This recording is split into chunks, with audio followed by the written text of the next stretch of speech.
and welcome to our channel. Today we are in Trieste, and in this video we would like to show you what we have eaten here on the regional and international market. If you don't know me yet, my name is Marta from Cooking the World, and we help people who like to cook, eat and travel to find traditional recipes and places to eat traditional food. When we arrived to Trieste at 7 o'clock in the morning, all cafes were closed and there was nobody in the city. One of few places that were already open was this American bar, and that was pretty funny because we decided to have our Italian breakfast in the American bar. I don't know if I ever mentioned, but I did actually live in Italy for half a year, and I need to admit that I actually have missed Italian coffee and the cornetto with a vanilla custard that I usually had for a breakfast when working there. So I had my favorite croissant with vanilla custard or vanilla cream, and Matthias went for the chocolate version. The croissant for me was amazingly good, but it is also probably because I have a lot of memories with this taste. After the breakfast, we have decided to do some sightseeing. And while visiting Canal Grande, we have realized that there were a lot of street food stands, and that made us, of course, very happy. That turned to be an international and regional market, so we could find food not only from particular regions of Italy, but also international food. I have even found a vendor who was selling Polish bigos, so that was very surprising for me. But of course, while being in Trieste, we have decided to go for the Italian specialities. So as soon as I have seen the Sfogliatelle, I had to think about the trip to Napoli when I visited my dear friend Anna, and I immediately wanted to try it again. The specialty from Naples is made out of dough and ricotta filling.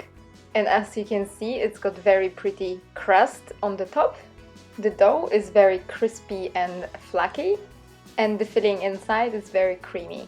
The main ingredients of the filling are ricotta, semolina, sugar, milk, salt, vanilla extract, cinnamon, and sometimes some candied orange peel. I would definitely highly recommend this specialty. You would be surprised how good that tastes. The specialty that we really wanted to try was this guanciale. Guanciale is actually this kind of meat that the Italians use to prepare famous pasta carbonara.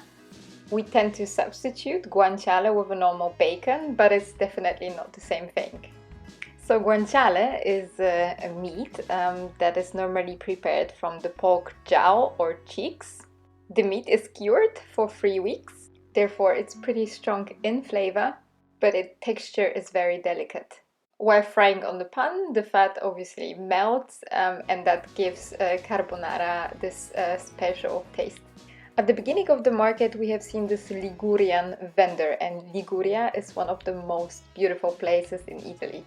This place is also a home to a very popular sauce from Italy that is called Pesto. I guess you know that one. So this vendor was selling not only pesto but also basil.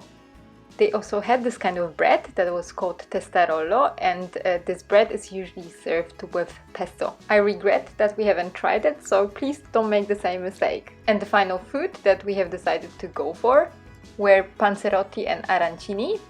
Panzeroti are very similar to calzoni, but they are a bit smaller, and instead of being oven baked, they're actually fried.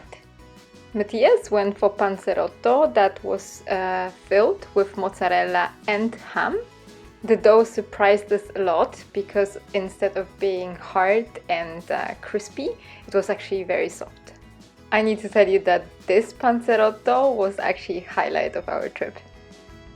And I went for arancini al ragù, and those are without doubt very popular Sicilian specialty. Arancini are rice balls as big as a fist and are coated with breadcrumbs and then fried. They can have plenty of different fillings. As you can see, I went for the meat version that was served with a ragù, so mincemeat, sauce, mozzarella, and also peas. I was also very happy with my lunch choice. So those are the Italian specialties that we have tried on this market. But there were also other food choices that looked amazing.